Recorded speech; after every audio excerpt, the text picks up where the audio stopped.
Wish you very good morning. Today we will discuss about the ribosome, which is also known as the protein factory of the cell. इसको हम protein की factory के नाम से भी जानते हैं क्योंकि जो राइबोसोम है ये मेजर रोल प्ले करता है कोडान की सीक्वेंसिंग करने में। अब ये कोडान्स क्या आ गए नए टर्म्स। देखिए कोडान्स क्या हैं, that is the amino acids. ये क्या हैं? Amino acids. और क्योंकि प्रोटीन किसकी यूनिट होती है, प्रोटीन किसकी बनी होती है, अमीनो एसिड्स की बनी होती है। और यही अमीनो एसिड्स को एक सीक्वेंस में कई सारे भाई देखिए प्रोटीन किसकी बनी होती है, प्रोटीन बनी होती है अमीनो एसिड्स की। और अमीनो एसिड की अगर बनी है तो कोई ना कोई तो उसको जोड़ रहा होता है ना। तो देखिए जो प्रोटीन राइबोसोम्स है वो सेलेक्टेड अमीनो एसिड्स को, जो अमीनो जैसे भी प्रोटीन हमको चाहिए या जैसे भी रिक्वायर्ड प्रोटीन है सेल्स के लिए, राइबोसोम्स क्या करता है, मैसेंजर आरएनए mRNA की हेल्प से क्या करता है, अमीनो एसिड्स को, जो अमीनो एसिड्स हैं उनको बाइंड अप करने का काम करता है। ये एक प्रकार से सिलाई मशीन का काम करता है। जैसे हमें क्या करना, कोई ड्रेस को सिलना है, ठीक है, तो हम उसमें क्या करेंगे, ऐसा तो होता नहीं कि कोई भी ड्रेस एक प्लेन कपड़े से बन जाती है, नहीं, उसको डिफरेंट एंगल से कट करना होता है और फिर उस डिफरेंट एंगल्स को कट करके बाइंड करना होता है, ठीक है। तो जो राइबोसोम्स है ना वो कोई सिंथेसिस नहीं करती है, ठीक है, वो प्रोटीन को बनाती नहीं है। ये थोड़ा सा डिफरेंस थोड़ा समझ लीजिएगा, जनरली हम लोग के बीच में कन्फ्यूज़न हो जाता है। कभी कभी पूछ लिया जाता है कि प्रोटीन की सिंथेसिस कहाँ होती है। तो प्रोटीन की जो सिंथेसिस होती है वो एग्जैक्टली आपके राइबोसोम्स एंड न्यूक्लियोलस में होती है। कहाँ पे होती है? न्यूक्लियोलस में होती है। बट जो फंक्शन है राइबोसोम्स का वो एक मशीन की तरह है, फोटोकॉपी मशीन कह लीजिए या सिलाई मशीन कह लीजिए। राइबोसोम्स क्या करता है ना कि बहुत सारे जो अमीनो एसिड्स हैं उनकी मल्टीपल्स भी करेगा और उनको सिक्वेंशियल जोड़ेगा भी, ठीक है। थोड़ा सा आई थिंक आप मैकेनिज्म समझ में आ गया होगा कि ये how to work of ribosome, ribosome का काम कैसे होता है in the case of photosynthesis, sorry not a photosynthesis, protein synthesis. Protein synthesis में राइबोसोम्स कैसे फंक्शन करता है, थोड़ा सा जनरली है, बिकॉज अभी बहुत ही डीप हम लोग जब ऑफलाइन क्लासेस पढ़ेंगे ना तो हम आपको बहुत ही डीपली इसमें समझाएंगे। एक चीज़ और यहाँ पे हम कहना चाह रहे हैं कि अभी देखिए क्या है कि ऑनलाइन से आप एक बेसिक अंडरस्टैंडिंग अपने अंदर ले आइए, ठीक है, कि कोई चीज़ें होती कैसी हैं। बट जब हम ऑफलाइन आपका रिवीजन क्लास लेंगे तब हम आपको डिटेल में कंपैरिजन एंड उनकी जो मैकेनिज्म है उसको डिटेल में स्टडी करेंगे, ठीक है। तो डोंट वरी, ज़्यादा आपको परेशान होने की ज़रूरत नहीं है, मैं सारी चीज़ें क्लियर कर दूंगा। यहाँ तक कि आपका साइटोलॉजी, जो study of the cell, it is known as the cytology, ठीक है, साइटोलॉजी कंप्लीटली करा देंगे।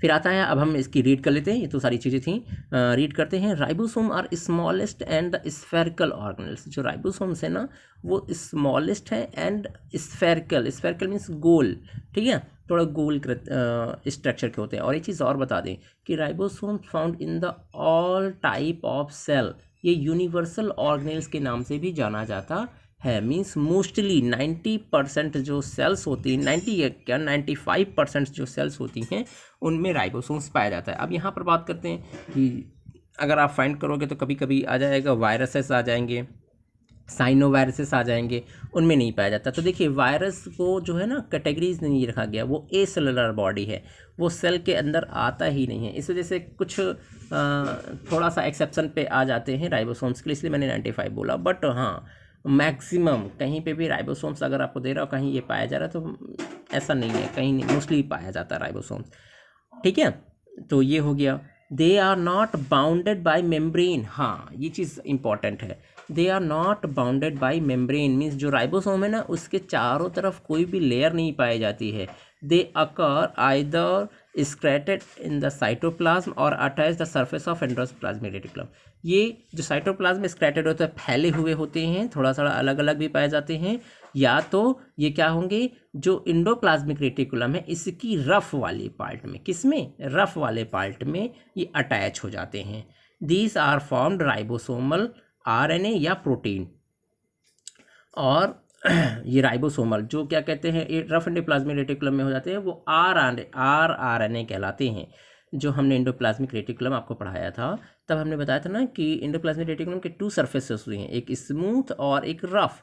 तो जो आपकी रफ आरएनए है, जो रफ एंडोप्लाज्मिक रेटिकुलम है, सॉरी, तो जो रफ एंडोप्लाज्मिक रेटिकुलम है, इसकी सरफेस पर ग्लैंडुलर लाइक स्ट्रक्चर्स पाए जाते हैं, जिसके कारण ये रफ हो जाते हैं। वो क्या होते हैं? राइबोसोम। और वो भी राइबोसोम्स का कौन सा राइबोसोम? आरआरएनए।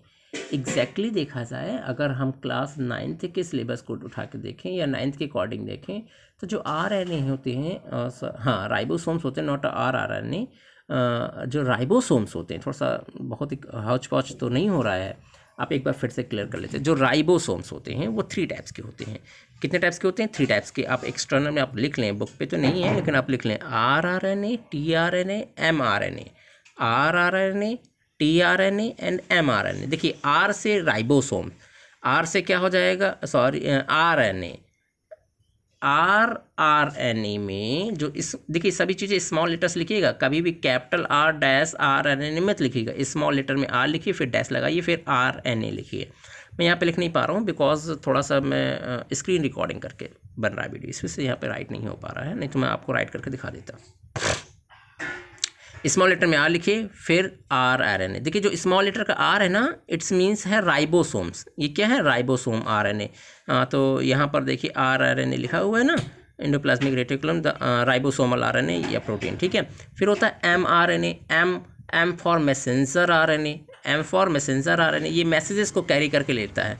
फिर आता है आपका टीआरएनए, फिर आता है टीआरएनए। जो टीआरएनए होते हैं ये ट्रांसफ़र आरएनए होते हैं, ये ट्रांसपोर्टेशंस आरएनए कहला दीजिए इसको।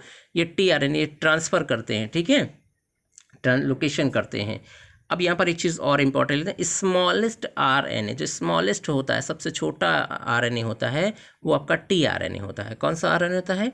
टीआरएनए होता है, ठीक है, कि बिकॉज ये सबसे छोटा, तभी तो सब जगह ट्रांसफर कर जाएगा साइटोप्लाज्म में। एक कॉमन सेंस में अगर आप याद करना चाहो तो याद कर सकते हो, सबसे स्मॉलेस्ट कौन सा होता है? टीआरएनए होता है, क्योंकि यही तो सब जगह जाता है। सेल कितनी छोटी सी जगह है, तो सभी जगह ये पहुंच जाता है, ट्रांसफ़र हो जाता है, मैसेंजर आरएनए के को प्रोसेस कर देता है, क्योंकि एमआरएनए टीआरएनए में कन्वर्ट हो जाता है मैसेज लेकर के, तो ये सब जगह पहुंचता है, तो टीआरएनए होता है। तो ये थोड़ा सा एक्स्ट्रा था आपके सिलेबस पे से। अब आते हैं फंक्शन ऑफ द राइबोसोम्स।